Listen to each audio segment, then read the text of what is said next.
Simon Dow is a newcomer to the Dubai World Cup Carnival. Welcome along to Meydan. How are we treating you so far? Oh, it's been really marvellous, absolutely, yes. No, it's a privilege to be here, and the horse seems to have settled in really well. It's the first time we've seen him just now, and Dan Hutchison, who's been with him, he said, everyone's been so helpful. It's really wonderful.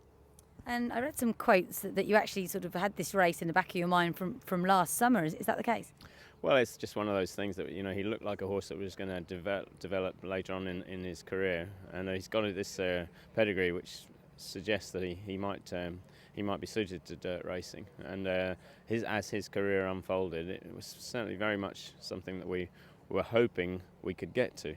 But like all these things, it didn't quite pan out initially in his maidens. I couldn't believe he got beat the second start, and then we sort of had to revisit our ideas. But yes, it all sort of came together very quickly. And he comes here in great form because, of course, he's won his last three. You must have been delighted with how things have unfolded this year. Yeah, I mean, listen, an awful lot has happened to him in a short space of time, and we can't keep asking questions of him. But he's got a great temperament. He's very laid back. And he's dealt with everything really professionally so far.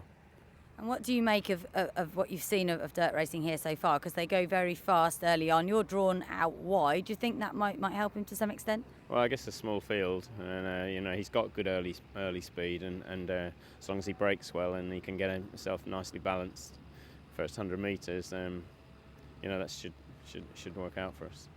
It's hard to tell in morning training, but as you say, pedigree suggests that he will handle this surface. Yeah, I mean, we haven't seen him stride out around here, and so we're newcomers to all this. So, it'd take a little while to just get a handle on what you've got to do in order to make things happen. But he looked a little shouldery just having a quiet canter around here. But as you say, he's a bit like that anyway in his slower paces. He's gone down once or twice at Lingfield looking quite tight, when you ride him at home he strides out very well.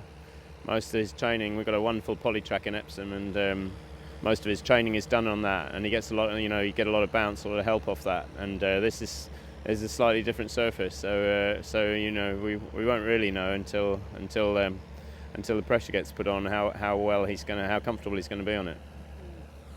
For a yard of your sort of stature, what does it mean to have a runner out here at the carnival? Obviously, you get quite a lot of exposure in the media and all the rest of it. It's wonderful, isn't it? I mean, this is what we do it for. So most of my winters in recent years have been spent punching around Wolverhampton and Kempton and Lingfield. So to be out here in the sunshine on a much bigger stage is obviously that's what we're here for. That's what it's all about. And this is the sort of thing that you dream of, having a horse good enough to run meetings like this. If he goes well, I imagine you'd like to stay on for Super Saturday, perhaps the Al-Bastakir and maybe World Cup night? Well, of course, this is beyond our wildest expectations. But the most important thing is that the horse runs a decent race and comes back safe and sound, and then we can review things. And I'll discuss that with Robert Moss, his owner, who's a very sporting guy.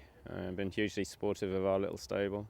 And if anyone deserves a decent horse, it's Robert. But we all know how fickle this business is, and the last thing we want to do is be too confident, or we're just enjoying the journey. And as I say, the most important thing is the horse comes back safe and sound.